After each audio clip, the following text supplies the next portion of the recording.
I deeply desire to know the truth in order to serve you. I love you unconditionally.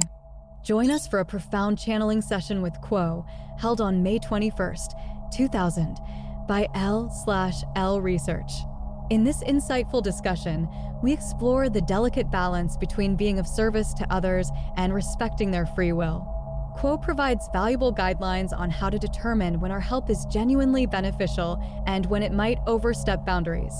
This session is particularly enlightening for spiritual seekers who strive to serve without infringing on others' autonomy. May 21st, 2000. Channeling disclaimer. This telepathic channeling has been taken from transcriptions of the weekly study and meditation meetings of the Rock Creek Research and Development Laboratories and L/L Research. It is offered in the hope that it may be useful to you. As the Confederation entities always make a point of saying, please use your discrimination and judgment in assessing this material. If something rings true to you, fine. If something does not resonate, please leave it behind, for neither we nor those of the Confederation would wish to be a stumbling block for any. Our question today has to do with being of service to others, and we would like some guidelines as to when we are actually being of service to others, and when we have gone too far and infringed upon an entity's free will. Carla channeling. Quo. We are those of the principle known to you as Quo, and we greet you in the love and in the light of the one infinite creator in whose service we are. We thank you for calling us to your circle of seeking and for asking us the interesting question about the boundaries of service to others and free will. As we speak, we would request that, as always, that each use his or her discernment to determine those thoughts of ours which may have resonance and which thoughts need to be left behind. We trust each seeker's discrimination, and it would be a service to us if each could, indeed, leave behind those thoughts which do not ring true. For in their own way, such thoughts are a subtle infringement, and we would not wish that. Authority itself has the ring of infringement, and we would like to take away any taint of authority from our words, for we do not feel that we have any over you, or that we are wiser than you, but rather, simply that we have more experience. We are glad to share that experience and our thoughts with you, but we greatly appreciate it if you would do us this favor.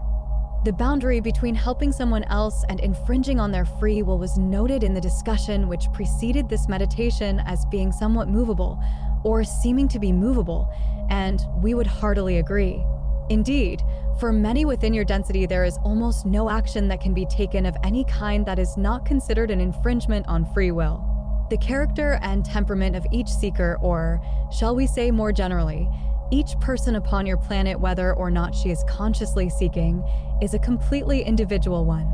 Some entities are set up by the gifts that they brought into this incarnation and the experiences that have helped shape their opinion to feel that all helpfully meant suggestions are completely across the line and are not helpful at all, but rather are seen as interference.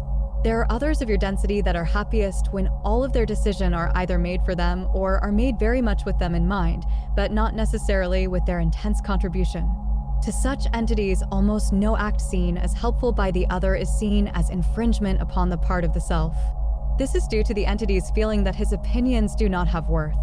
Therefore, there is clearly no arbitrary and theoretical line across which to step will be an infringement and before which no step will be an infringement. With each entity with whom you deal, the boundaries and possibilities of the relationship will be unique. We give this instrument the picture of the ship out on the ocean that the introductory song was singing about. In the spiritual sense, each of us, we as well as you, is a wayfarer on a medium that seems far more watery than earthen in that there are no graven roads. There is no path in the pathless wilderness of the ocean except that which is laid down by the sextant and the other instruments of navigation.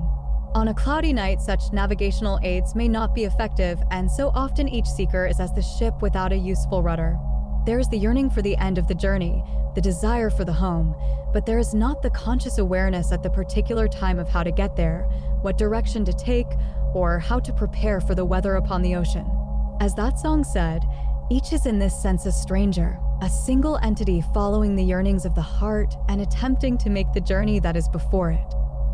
In this basic environment, information is worth its weight in gold, and, in a way, when the entity who wishes to polarize service to others attempts to be of service to another entity, that person is offering to a friendly ship information on the road. The weather, the state of the stars, the direction of home. The help may be very physical. It may be food to eat on the journey, or warm covers for a chilly day or an ocean night, maybe supply of some kind or gifts of goods.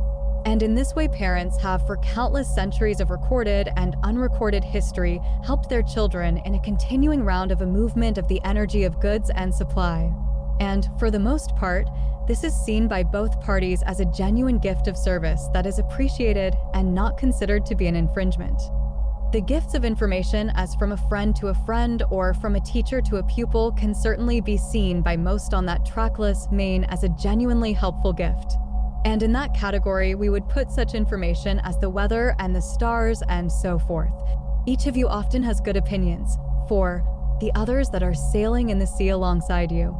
Certainly, one key question when it comes to the dividing line between service to others that is well given and service that extends into infringement is the consideration of whether that stranger on the boat near yours has actually asked for such information. When needs are physical, it is somewhat easier to see a need and to supply that need. There's a fairly clear, well-drawn knowledge that each has of what it takes to keep the body and soul together during an incarnation. The giving that is beyond the family, that which is called by this instrument charitable giving, is also of this kind, in which it may be seen that there is no infringement and attempting to provide necessities for those who do not have them. When the gifts that one wishes to give are opinions and information, then it becomes much less clear as to what is fairly given and what is excessive. So if there is within you a feeling of uncertainty about the gift of an opinion or a thought, ask the question to yourself, has this person requested this of me?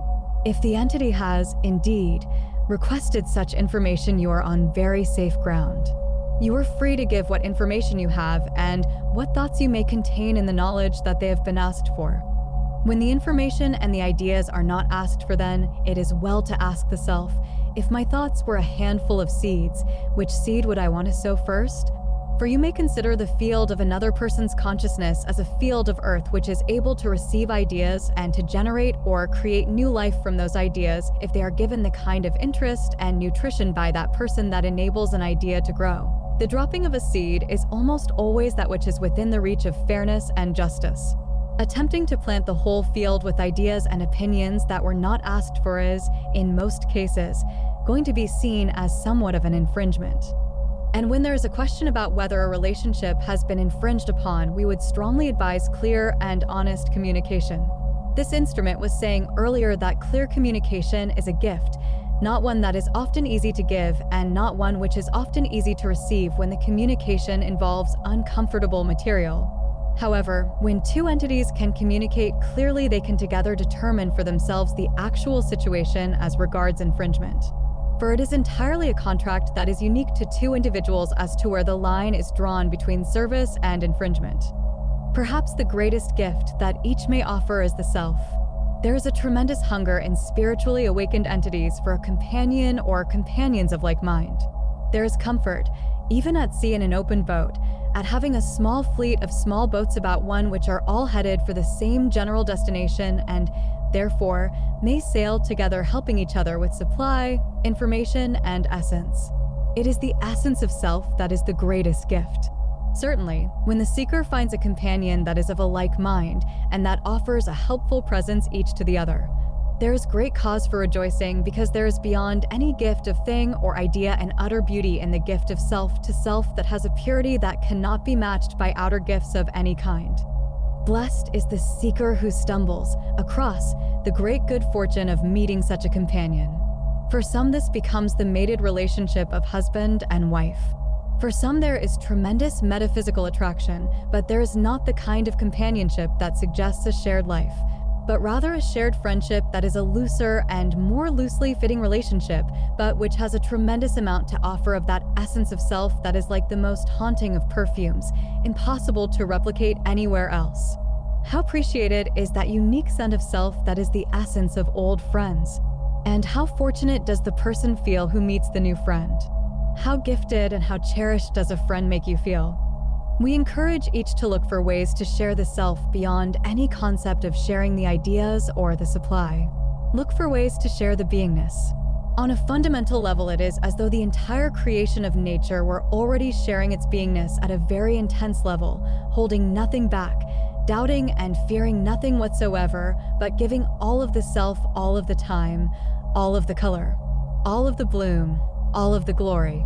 That it will last for only a brief period of bloom matters not to the flower or to the blossom on the tree, but only that it is there today to vibrate in the air, to drink in the wind and the sun, and to share its scent with all those around it. This is also your heritage and your manifest gift to offer, your odor, your special scent, that which you have created of thought, feeling, and experience that is a vibration unlike anyone else's and which makes your friends smile.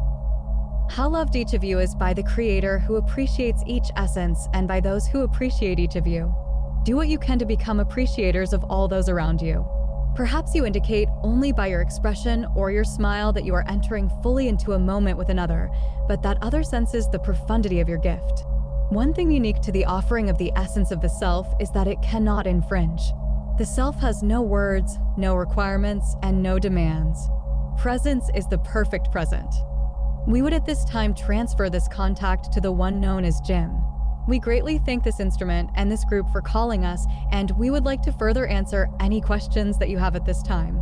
And so we leave this instrument in the love and in the light of the one infinite creator and transfer to the one known as Jim.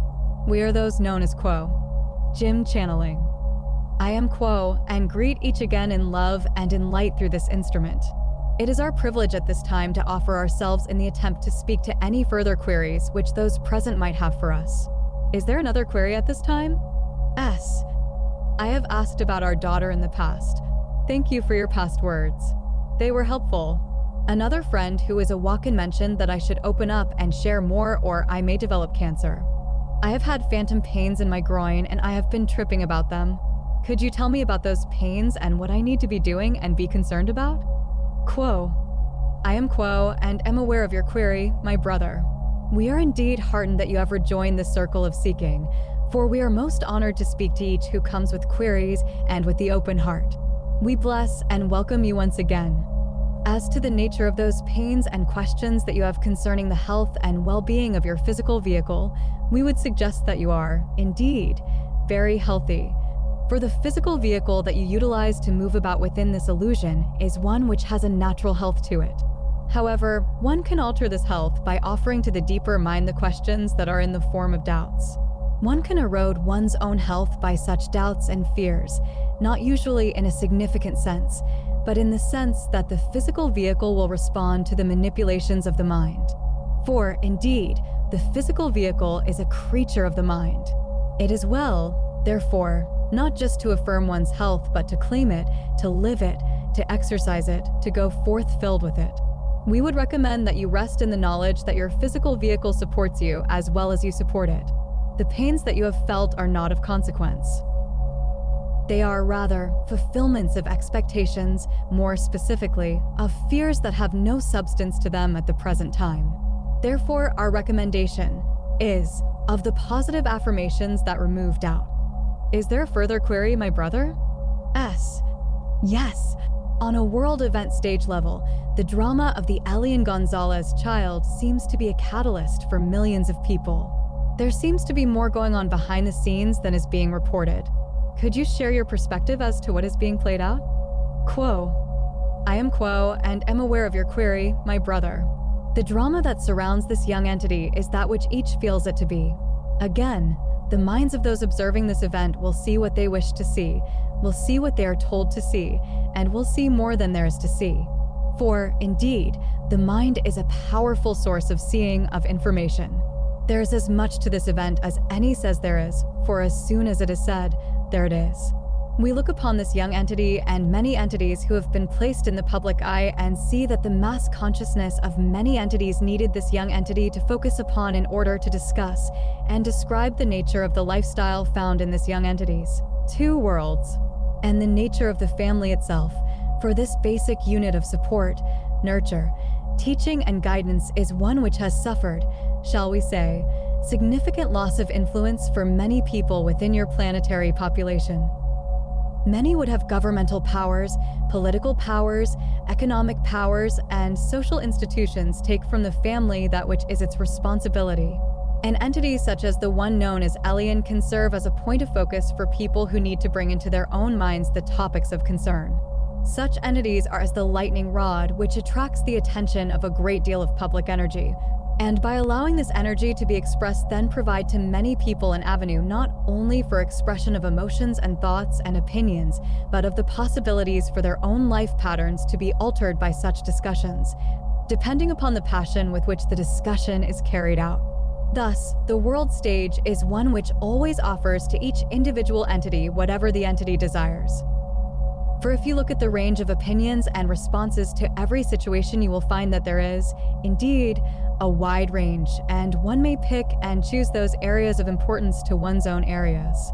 And those areas, therefore, will be important to each entity because each entity will make it so. This is the value of public explanations, displays, and so forth. Each entity may take from it that which has value to it. Is there a further query, my brother? S. We were talking earlier of the opinion of Laura Jadzik/Knight having an opinion of the RA material and the events surrounding it. It seems to be another case where people can interpret and take from it what they will. Some of the comments were curious. I would like to know your response to it. Quo. I am Quo and am aware of your query, my brother. We look upon all such expressions of opinion as that. There are as many opinions as one can imagine, and perhaps there are more. Indeed, as those of RA mentioned within the material that has been published as the Law of One, there are many who feel that that work is of the devil. Many feel it is angelic. Many feel that it is of importance. Many feel that it has no significance. Again, this is all opinion. Each will take from what they see, what they see. Each person's journey is valuable in itself, and however they fashion that journey, and from whatever opinions they weave it, this is their journey. This is what is appropriate to them. It matters not whether the importance is shared by any other. Is there another query at this time? S. None at this time. Thank you very much. Quo. I am Quo, and we thank you, my brother. Is there another query at this time? Carla. I'd like to ask about my low energy level. I understand if you can't answer, but I'm trying to take care of myself, but I haven't done very well. I have felt worse this last week than before. I deeply believe in what I am doing and usually look forward to working on the book project, but I seem to be doing too much.